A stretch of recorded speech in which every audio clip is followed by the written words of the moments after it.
Hi, I'm going to start a new series focusing on the best military generals of each type, with a spotlight on PvP generals. Remember that this is going to apply to more than just SVS. It'll apply to battles, alliance duel, expedition, kingdom arena event when it's active, and other kinds of things like that. For all of them, you want to send a layered march, with the majority of your troops being a specific type. Today I'm going to focus on ground generals. So let me look here. So you can see this is a ground general or a ground march that I have, and you can see that it's layered for PvP. It's got a bunch of G14s, got a bunch of G13s, and it's got 1,000 of everything else. Okay, so you can see that even though I have 14,000 mounted troops and 14,000 ranged troops, 14,000 siege troops, I have almost 1.5 million ground troops. So that means that using a general that boosts ranged troops would benefit only 1% of this march. And by using a general that boosts ground troops, it'll benefit 97% of it. So obviously that's what we're going to want to do. So because PvP combat math isn't public and includes a lot of variables, it's difficult to really understand the relative priorities of attack, defense, and HP. But for ground troops, based on information I've gathered, HP is more important than attack, which is more important than defense. So I'm going to create something called a weighted ground troop bonus, based on the different buffs for the HP, attack, and defense. Many generals also boost other kinds of troop types, but since that's only 3% of the total march, I don't even really consider that. I have a spreadsheet that I keep in order to monitor all the different generals and sort based on different criteria, but it's not on my phone, so unfortunately I can't show it here. But my plan is to give you the results so that you can understand the best generals to use. First, we need to understand the difference between attacking and defending, because some generals will buff you only when you're attacking. For example, if I look at Lu Xun here, so you can see that his main ability is only applicable when he's leading the army to attack. So that means if you use him as your lead defense general in Kingdom Arena, or trying to defend a mine in Battle of Constantinople, that general's bonuses won't apply. You can see that this almost always applies to bonuses from Ascension as well. So like here, it's attacking ground troops, attacking blah, blah, blah. So that's when I go over my ratings, you'll see that there are generals that are great at attacking, but not so great at defending. And while we're looking at Lu here, I'll point out that among ground generals I've analyzed, I have a fully ascended Lu Xun as the #1 attacking general, with a weighted ground troop bonus of 246%. The first thing to realize is that I'm a free-to-play player, so I'm only really focused on generals that I can easily get and possibly ascend. What makes Lu easy to ascend is the fact that during the Knight's Trial event that I think is going on now, it includes a Lu Xun token as one of the items you can buy. So let me go here. So I go to the Trial of Knights. So redeem, and I think this is him here. That's Pyrrhus. That's Marcus. So here's Lu Xun. So, this here, once you get 240 points or whatever these things are, you can redeem for a token. So he's pretty easy to get if you're ascending other generals or whatever. So that's what I had done. And then once you have the token, you can use it and then perfectly dismiss him to get the fragments needed for ascension. For generals that aren't easy to ascend, power creep is real. And that means that a lot of the newer generals make the list. And these generals are going to outclass even older ascended generals.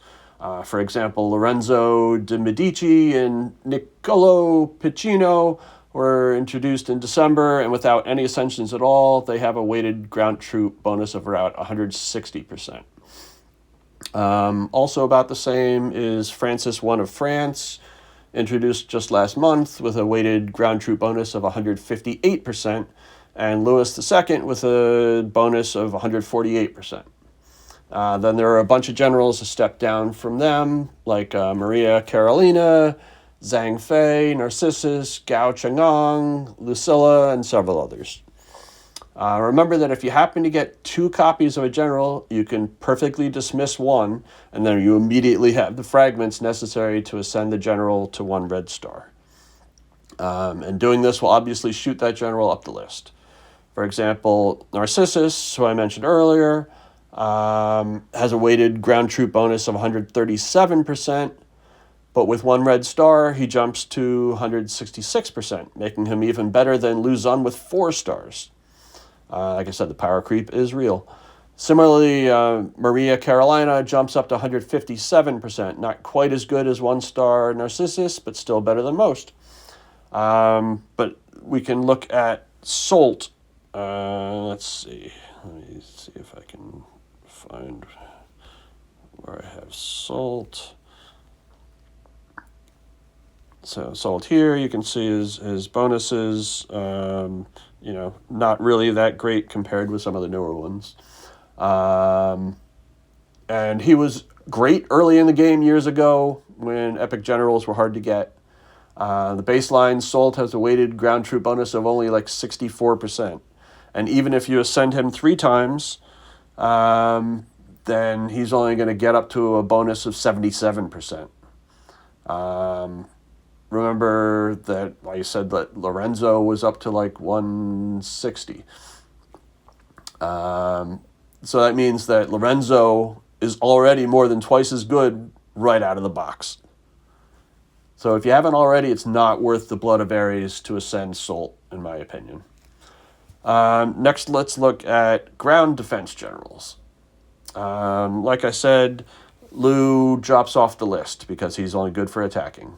But Niccolo Piccinino stays at the top with a bonus of 162%. So that makes him great to use in battles, as you can set him in a single march preset and use him both for attacking and defending with equal prowess.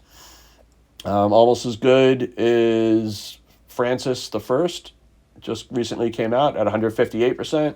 And then down from him are Maria Carolina, Zhang Fei, Gao Changgong. They're in the 130 to 140% range. And after that are Lucilla, Qin Qiong, Miltiades, Frigg, and others. Even Soult, who I was talking about earlier, can be okay when defending if you don't have any other choices. Finally, let's talk about combos.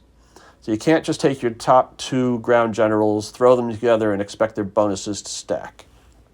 I did a video on general combos a while back, so you may want to check that out, but I want to point out a couple of things here.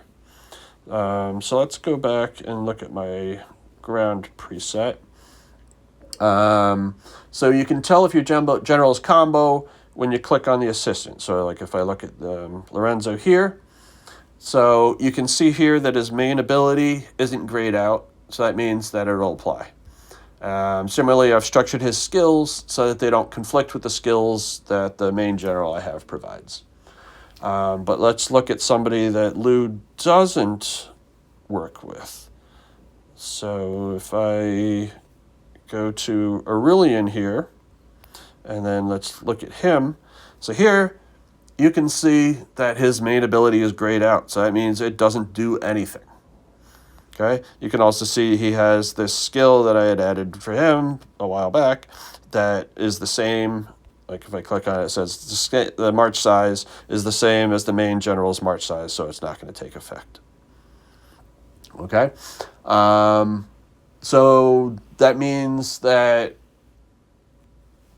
pairing Aurelian with Lu Xun won't give you the benefit that, other generals will. So it's kind of useless to do that. You always want to pick an assistant that's going to actually be compatible. So it's also important to realize that even if two generals combo well in one order, that doesn't necessarily mean that they're going to combo if they switch. 90% of the time you can switch them, but remember that 10% of the time you can't.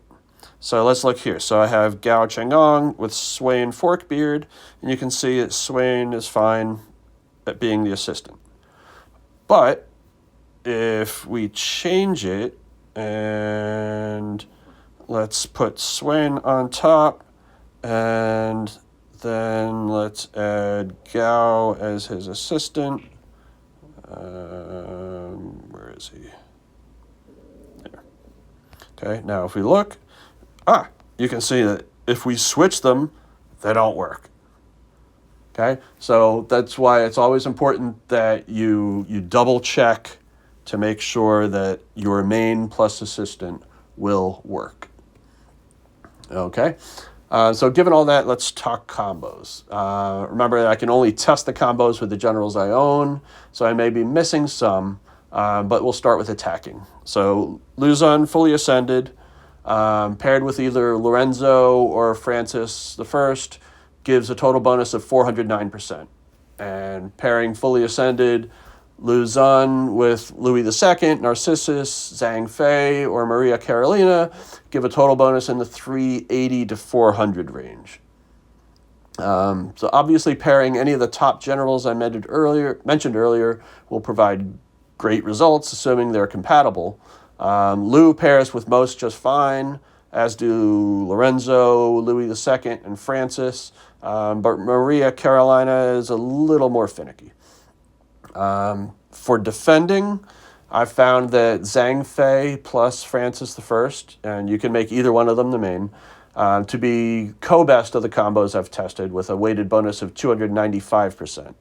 And at the same mark is Francis plus Maria Carolina, but take note that the reverse doesn't work, so you can't have Maria as your main in that case. A step down is Gao plus Zhang Fei, and you can make either one of them the main with a weighted bonus of 280%. Gao plus Maria gives the same bonus, but once again, only Gao can be the main general. Maria plus Lucilla, you can make either one the main in that case, is close with a bonus of 263%. Swain Forkbeard doesn't pair with a lot of other generals, but he's good with Lucilla, although at 218%, even that pairing is quite a step down.